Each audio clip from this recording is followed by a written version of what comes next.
Ya. Pertama begini, Nabi Muhammad itu kan diutus Allah di bangsa Arab yang kental dengan tradisi animisme, dinamisme. Jadi agama bumi, bukan agama langit, bukan. Agama langitnya samawi itu yang Ismailiyah. Tapi selain itu menyembahnya berhala, itu yang disebut musyrik. Agama bumi begitu. Ya, ujuk-ujuk membawa membawa Islam, mengajak kepada Allah, itu berat loh, Pak. Berat loh. Ujiannya berat.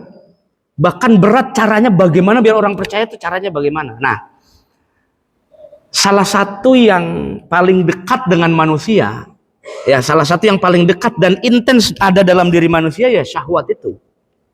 Syahwat. Meskipun Imam Ghazali bilangnya yang paling dekat dengan manusia kematian. Tapi ya dalam anatomi tubuh yang paling kental dan paling paling dekat dengan kehidupan manusia itu ya nafsu. Tidur, makan, minum, kebutuhan suami istri dan seterusnya lah. Itu paling dekat dengan kehidupan manusia. Nah, jadi manusia itu untuk melakukan kebaikan ataupun melakukan keburukan itu butuh rangsangan. Rangsangannya, kalau rangsangannya langsung nanti Anda akan dibela Allah, mereka kan belum kenal Allah, bagaimana? Gitu. Ya mungkin sebutan nama Allah iya, tapi kenal secara intensnya enggak juga gitu. Karena Nabi baru-baru berdakwah lah segala macam. Jadi untuk mudah percaya pindah dari agama sebelumnya ke agama baru tuh enggak semudah itu.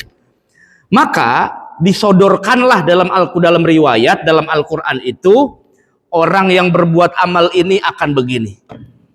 Orang yang berbuat amal ini akan begini. Makanya Quran itu isinya cuma 5 sebetulnya. Dari 313 surat ya? Apa berapa saya lupa? 314 apa saya lupa? Apa? 100. Nah itu pokoknya Al-Quran tuh dari Al-Fatihah sampai An-Nas itu isinya cuma 5. Itu bukan kata saya, kata ulama. Isinya cuma 5. Yang pertama perintah. Yang kedua larangan. Yang ketiga berita. Nabi Yusuf, Nabi Yunus, Fir'aun, itu kan berita semua itu, informasi. Yang keempat janji Allah, surga. Apalagi bidadari. Apalagi itu janji Allah, namanya wa'ad. Yang terakhir wa'id, ancaman neraka, keraknya neraka, nanti disiksa Allah. Isinya cuman itu. Nah, manusia itu akan mau dan akan takut kalau mendengar 2. Pertama janji, kedua ancaman. Makanya ini yang disebut di Quran tuh begitu. Jadi di hadis disebutin, di Quran disebutin supaya jadi daya tarik untuk taat. Daya tarik. Karena yang paling dekat dengan manusia itu. Ya, yang paling dekat dengan manusia ya nafsunya itu. Kalau diiming-imingin masuk surga, Bapak kan di Quran ada, Pak. Nanti surga tuh bawahnya ada sungai. Bapak tertarik? Bapak tertarik nggak tuh dengan surga yang disebutin? Iya, Bapak bukannya udah pernah lihat di puncak yang begitu-begitu? Orang Arab mah wajar tertarik, Pak, karena tandus di sono mah. Kalau di sini mah kita asri. Kecuali sungainya kayak sipon kali, saya kagak mau. Udah banyak motor, orang dagang, sayur di mana-mana. Yang begitu mobil susah lewat. Ya. Kenapa iming-iming gambaran surga di Quran begitu? Memang pasti begitu? Enggak, lebih dari itu. Karena orang Arab itu belum pernah melihat pemandangan begitu, belum taunya cuman pasir sama matanya kelilipan itu doang. Karena banyak debu. Makanya gambaran surga begitu turunnya. Kan Quran merekam sesuai dengan konteks siapa yang didakwahi saat itu, bangsa Arab, ya. Jadi perlu begitu. Nah, sekarang masuk ke ininya. Boleh nggak sebetulnya ibadah karena itu, boleh nggak sih? Saya pengen masuk surga Pak Ustadz, makanya saya rajin taat. Saya takut Pak Ustadz, takut sama neraka. Ya, itu syair yang tadi dinyanyiin Krisya itu, almarhum Krisya. Ya, sama Ahmad Dhani juga kayaknya pernah nyanyi juga itu.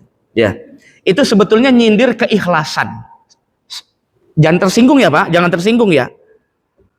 Sebetulnya orang yang ibadahnya masih karena pahala, itu masih musyrik. Saya tanya, sholat Bapak buat siapa? Buat Allah apa buat surga? Buat Allah atau buat surga? Surga tuh makhluk loh Pak. Allah tuh ya Allah, Tuhan. Allah tuh ngasih surga, ngasih informasi di Quran, ngasih informasi di hadis buat merangsang, bukan buat jadi tujuan utama. Itu tadi saya prolog aja. Ada surga, neraka, nikmat surga, nikmat kubur, itu buat ngerangsang, bukan jadi tujuan utama, bukan. Tapi kalau itu yang jadi fokus tujuan utama, masuk surga nggak Pak Ustadz?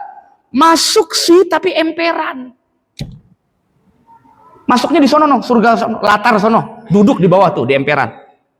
Ya masih boleh sih, tapi jelek. Musyriknya nggak kayak musyrik orang kafir, enggak, tapi masih jelek. Makanya doa iftitah yang diajarin guru dulu, inna sholati wa nusuki wa mahyaya wa mamati lillah, bukan lil jannah, bukan linar, bukan untuk surga, bukan untuk neraka, lillahi rabbil alamin. Saya sholat untuk Allah, saya puasa untuk Allah, mau dapat pahala atau tidak saya nggak peduli, tujuan saya hanya Allah. Itu. Makanya saya pernah tanyakan di sini, Bapak udah ibadah, ternyata pas di akhirat dikasih informasi sama malaikat masuk neraka, kecewa nggak? Udah ngomong aja, kecewa. Berarti bukan karena Allah, berarti karena surga. Kan saya pernah sampaikan cerita Israiliyat di sini. Ada Bani Israel, ahli ibadah Pak, ahli ibadah, puluhan tahun ibadah. Sebelum meninggal, malaikat Jibril turun, diutus, menyerupai manusia. Ya Fulan bin Fulan, saya diutus Allah untuk ngasih tahu kamu, kamu ini calon penghuni neraka. Padahal ahli ibadah loh Pak, Bani Israel. Ya zamannya Nabi Isa lah, Nabi Musa. Malah tersenyum dia Pak. Dia bilang apa? Sampaikan ke Tuhanku yang aku cinta, saya selama ini ibadah, saya selama ini sholat, saya selama ini mengabdi, bukan karena surga neraka, murni menghambakan diri saya kepada Allah. Malaikatnya geleng-geleng, Jibril, luar biasa nih orang. Ya udah saya laporin lagi ya. Ternyata Allah cuman pengen nunjukin ke malaikat, ada makhluknya yang lebih mulia dari ente Jibril.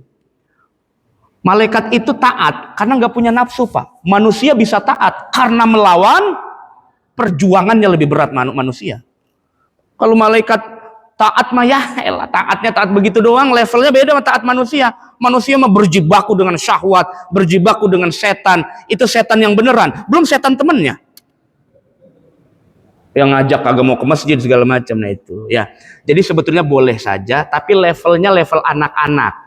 Yang dia buka puasanya buka maghrib, kalau dikasih cepet 100.000. Ya, nah bapak-bapak juga begitu, level orang ibadah kalau masih iming-iming surga neraka, levelnya masih level bawah. Kalau mau naik tingkat, murnikan karena Allah sesuai ayat Quran, inna salati wa nusuki wa mahimati lillahi rabbil alamin, hanya karena Allah subhanahu wa ta'ala. Bapak nggak akan kecewa mau masuk surga neraka, mau dikasih pahala. Kalau Allah yang kasih, saya taslim, saya pasrah. Begitu. Cuman berat, kudu belajar biar imannya mantap. Wallahu a'lam. Alhamdulillah.